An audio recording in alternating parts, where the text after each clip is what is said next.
सभी लोग भाव से तालियों का वादन करते हुए और ये भाव मन में लेकर के चले, हम भी साथ ही साथ चल रहे हैं सुदामा।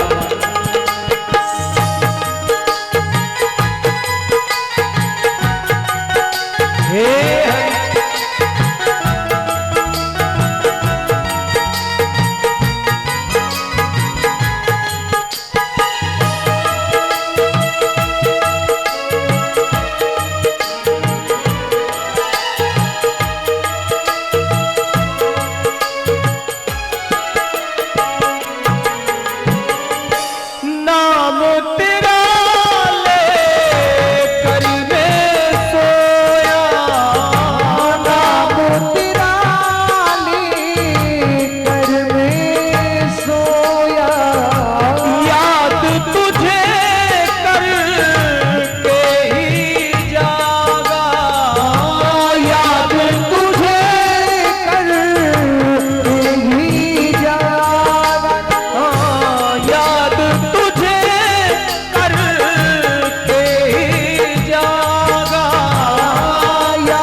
सुदामा जी चावल लेकर चले, सुदामा जी चावल लेकर चले। मित्र कन्हैया से मिलने चले, मित्र कन्हैया से मिलने चले। सुदामा जी चावल लेकर चले, सुदामा जी चावल लेकर चले।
सुदामा जी चावल लेकर चले, सुदामा जी चावल लेकर चले।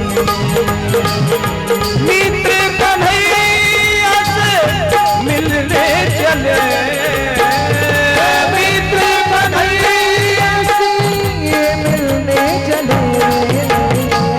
सुदामा जी चावल लेकर चले, सुदामा जी चावल लेकर चले, सुदामा जी चावल लेकर चले, सुदामा जी चावल लेकर चले, सुदामा जी चावल लेकर चले, चले।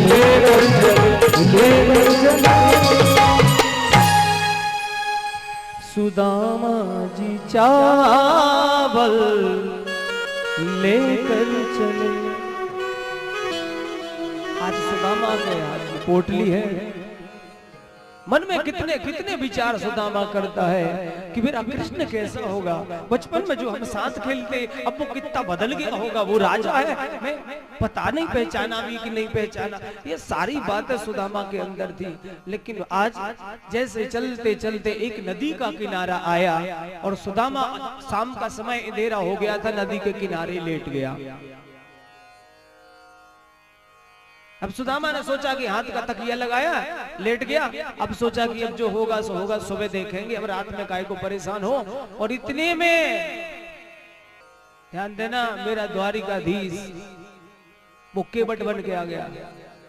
उसने कहा कि किनारे पर नहीं पड़े रहने दूंगा तुझे रात भर। याद रखना, जब तक हम सरल होते हैं, सहज होते हैं, तब तक याद रखना तुम सो कहीं भी जाओ। जब छोटे थे तो हम सोते थे आंगन में, हाँ? सो जाते थे कहीं भी। और हमारी जब नींद खुलती तो बिस्तर में खुलती थी। क्यों? क्योंकि हमारी माँ हमारे लिए, भले हम कहीं सो जाए, लेकिन वो तो हमें उठा के बिस्तर पे ही रख देगी। करहु सदा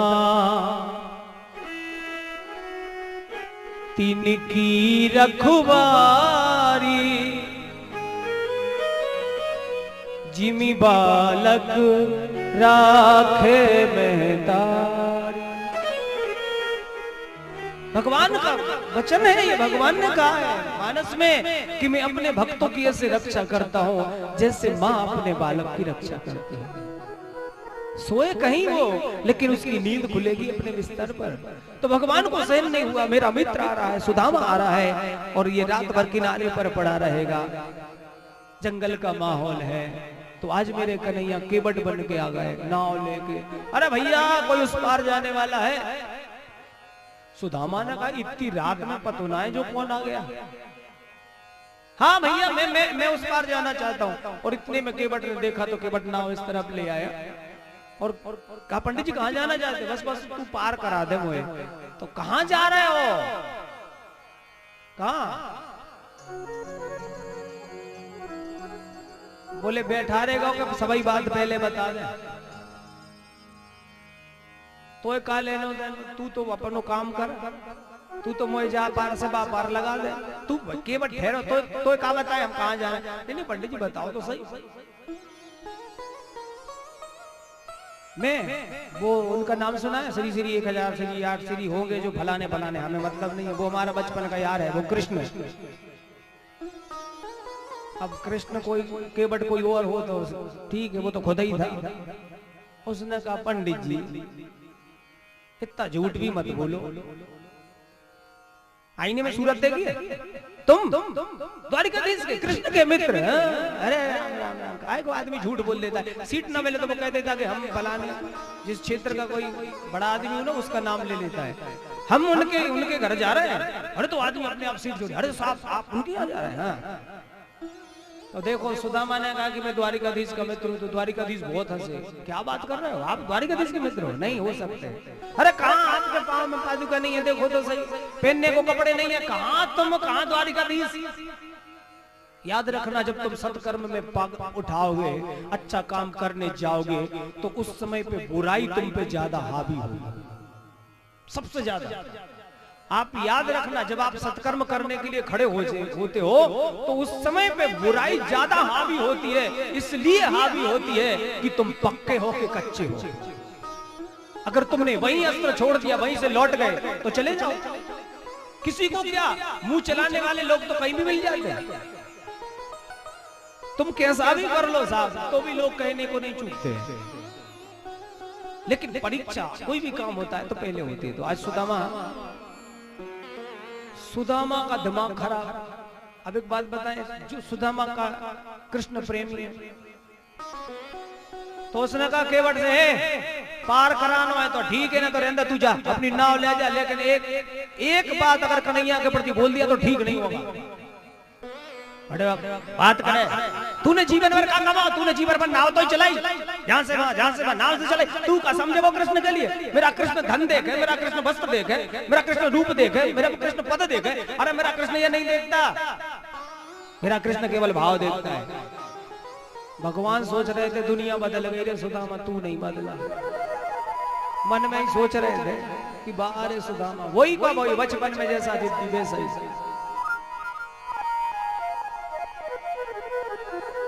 बैठा ला सुदामा, नाव चला रहे थे, सारी चर्चाएं होती जा रही हैं रास्ते में। अच्छा याद रखना, ऐसा कोई जीव नहीं है जिसके लिए नदी के किनारे पे ना जाना पड़े, और ऐसी नदी के किनारे पर जाना पड़ता है साहब कि उस किनारे से तो केवल भगवान के अलावा कोई पार करा ही नहीं सकता। बैतरणी को पार करने के लिए याद रखना, गाय की पूंछ से हमें पार होना पड़ता है। या तो कन्हैया हाथ पकड़ के पार करा दे, या गाय की पूंछ पकड़ के पार हो गए, नहीं तो डूब जाओगे मझधार में। और आज मेरा कृष्ण आया सुदामा को उस पार करके, और भगवान अपने द्वारिका चला गया। और सुदामा याद रखना सोया नदी के किनारे था, इस किनारे पर, और जागा तो द्वारिका में। चारों तरफ से द्वारिकाधीश की जय हो, द्वारिकाधीश की जय हो, द्वारिकाधीश की जय हो। कन्हैया आज सुदामा ने कहा कि हम सोए तो थे नदी किनारे और यहाँ पे आ गया। बोलिए प्रभु की कृपा, मेरा ठाकुर जहां भी पहुंचाना चाहे पहुंचा देता है। और आज सुदामा चले नगरी में, द्वारिकाधीश की नगरी में। अरे भैया द्वारिकाधीश के महल कहाँ है, बता सकते हो आप? बोले पंडित जी को दूर से दिख रहा है, बड़ा प्रासाद, बड़ा दरवाजा दिख रहा है, वो वही द्वारिकाधीश का महल है।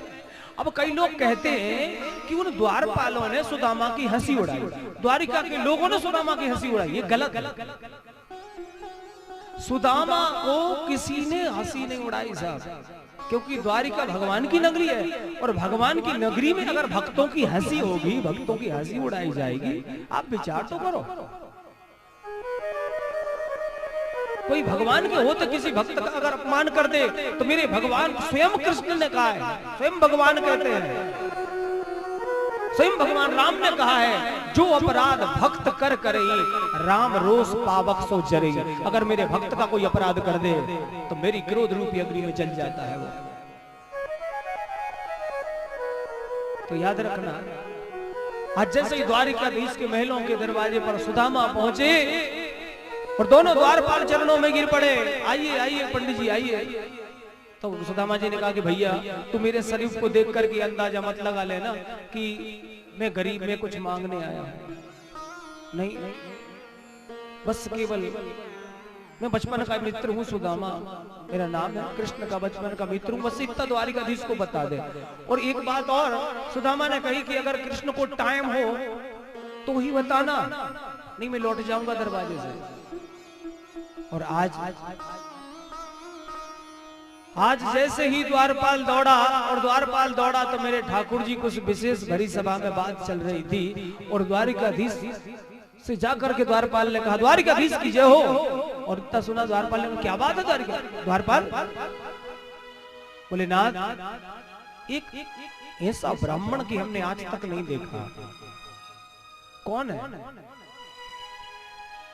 शीस पगाना जगातन पे, प्रभु जाने को है वसो की ग्राम। धोती फटी सी लटी दुपटी, पाए उपान की नहीं शान। द्वार खड़ो तुझ दुर्बल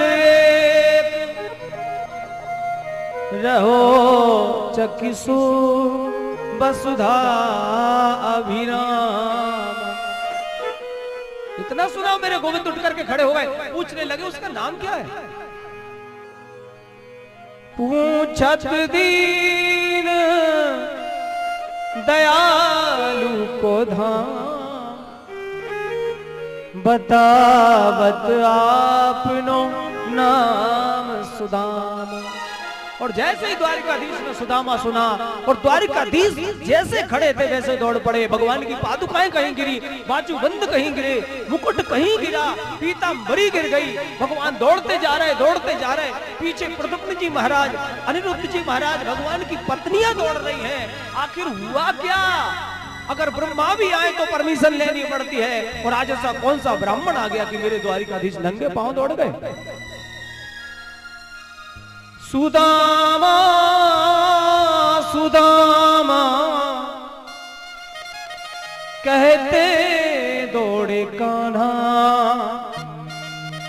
पीतांबर कहीं पे, मुरलिया कहीं पे, यार से मिलन की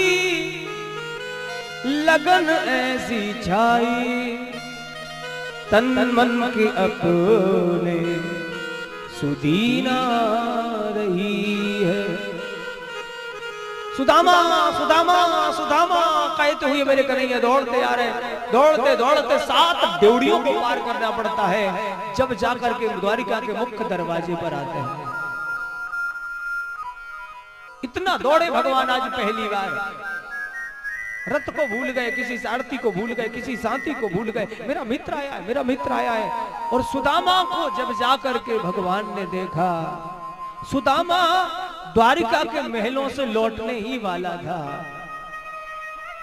विलंब हो गया कृष्ण के आने में।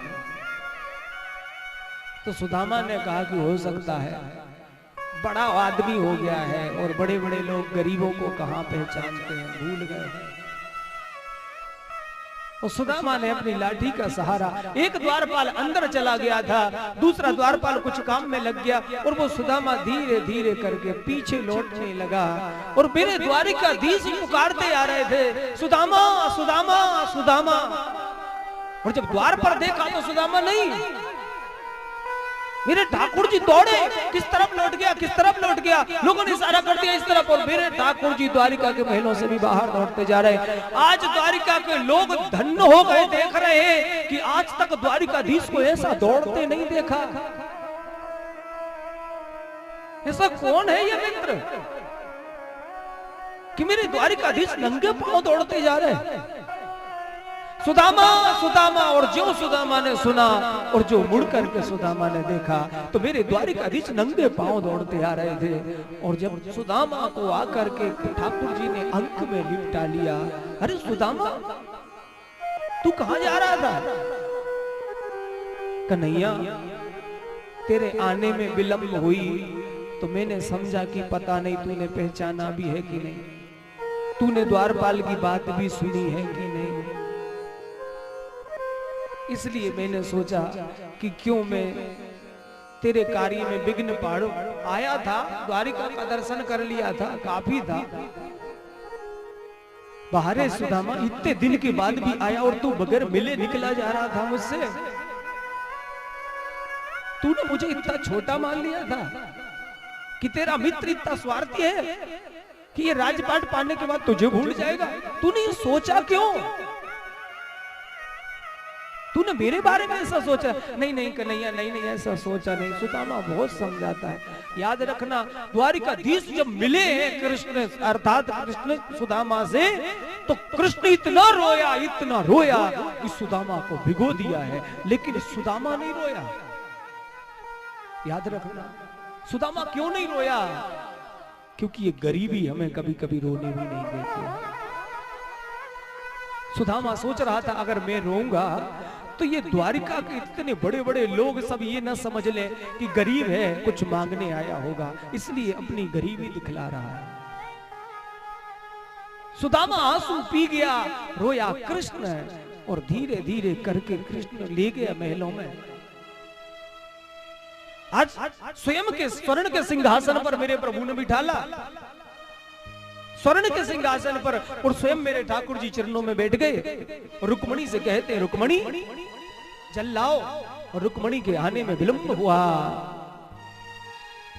पानी परात को हाथ छुओ नहीं,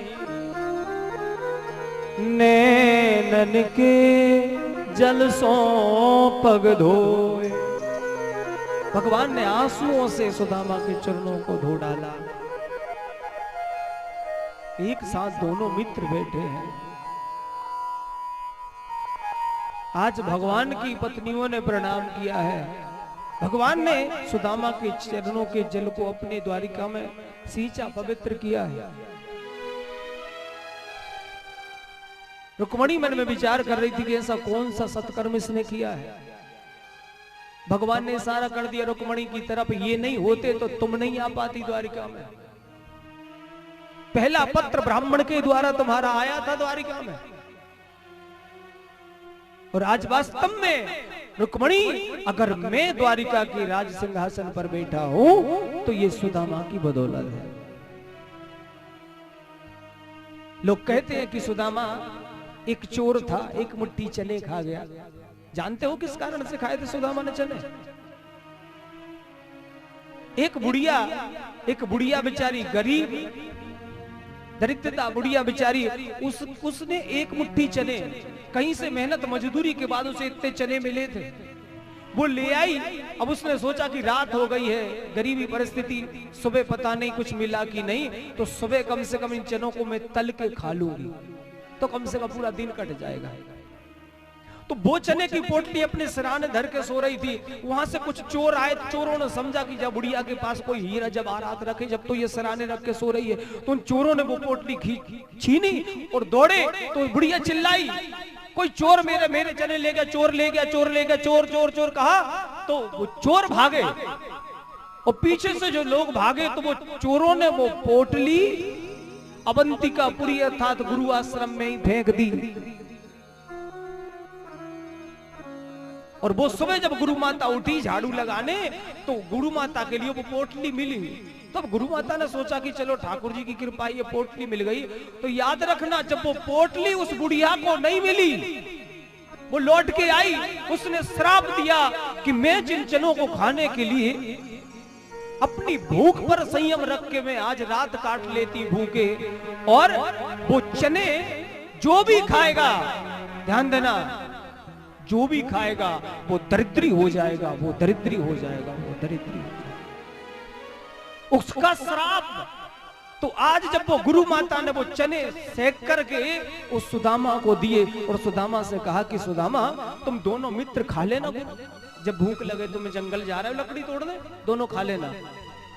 आज सुदामा जंगल में पहुंचा, कृष्ण लकड़ी तोड़ रहा था, और सुदामा ने जब वो पोटली देखी है, क्योंकि सुदामा त्रिकाल संध्या करने वाला है, 3 काल संध्या करने वाला ब्राह्मण, त्रिकालक होता 3 काल की बात जानने वाला, भूत वर्तमान भविष्य। सुदामा ने देखा कि इस पोटली के लिए वो श्राप है कि जो भी खाएगा वो दरिद्री हो जाएगा।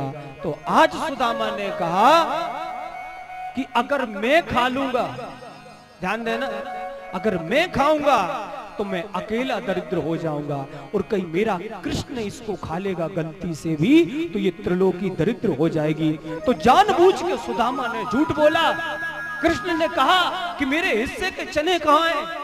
तो सुदामा ने कहा कि पोटली गिर गई, क्योंकि जानता था सुदामा ये चना जो खाएगा वो दरिद्र हो जाएगा। तो मुझे अपनी दरिद्रता मंजूर है, मेरे कृष्ण को, मैं लक्ष्मी पति को मैं दरिद्र नहीं होने दूंगा। ये चने की चोरी की बात। जो लोग कहते हैं कि वो सुदामा कृष्ण का मित्र और उसने चोरी से चने खाए, कृष्ण पागल नहीं है। जो तीन लोग देने के बाद में भी कहता है रुक्मणी, एक मुट्ठी में एक लोग, जो स्वर्ग के अधिपति देवताओं को सुख होता है वह सुदामा को, दूसरी मुट्ठी में जो मृत्यु लोक में एक छत्र सम्राट को सुख होता है वो सुदामा को दे रहा हूं। और तीसरी मुट्ठी भरी थी कि रुक्मणी ने हाथ पकड़ लिया था और क्या कहा था, सब कुछ दे दोगे? तो भगवान ने एक ही बात कही थी कि ये पूरा दे करके भी मैं सुदामा के कर्ज से ऋण नहीं हो पा रहा। भगवान ने 2 मुट्ठी में क्या दिया ये किसी को पता नहीं, ये तो सुदामा तक को नहीं बताया भगवान ने। और भगवान ने 2 मुट्ठी चावल खाए, तीसरी रुक्मणी ने छुड़ा के रख ली और कहा कि जब भाभी ने भेजा है तो हम भी खाएंगे। इसलिए आज द्वारिका बच गई और वो लोक बच गया। ये कथा बड़ी विस्तार से है, लेकिन समय का अभाव है, इसलिए प्रसंग को आगे बढ़ाएंगे। और आज सुदामा एक रात रुका है केवल द्वारिका में। एक रात रुकने के बाद सुबह कहा कि कन्हैया मैं जाऊं, तो भगवान ने कहा कि जाओ। एक भी दिन कृष्ण ने रोका नहीं है, इसलिए नहीं रोका कि वहां सुशीला को सब कुछ मिला, पूरी सुदामापुरी मिल गई।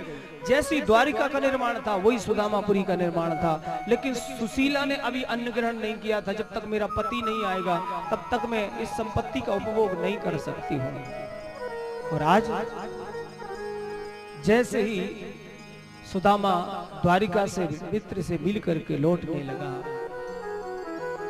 तो आज कल गया था तो कृष्ण रोया था, और आज जब लौटा है तो कृष्ण छोड़ करके जब गया तो सुदामा रोया। क्यों? क्वा हम दरिद्रा पापियान क्वा कृष्णा श्रीनिकेतना ब्रह्मवंदुर्तिष्माहम बाहुभ्याम परिरंभिता। आज अपने द्वारिकाधीश जी को प्रणाम करके आज जैसे ही मिलकर के सुदामा लौटा, और जब अपने घर आया तो सुखदेव जी वर्णन करते हैं, परीक्षित सुदामा मंदिर देख डरे। जो द्वारिका का निर्माण था मेरे प्रभु ने वही सुदामापुरी का निर्माण करवा दिया।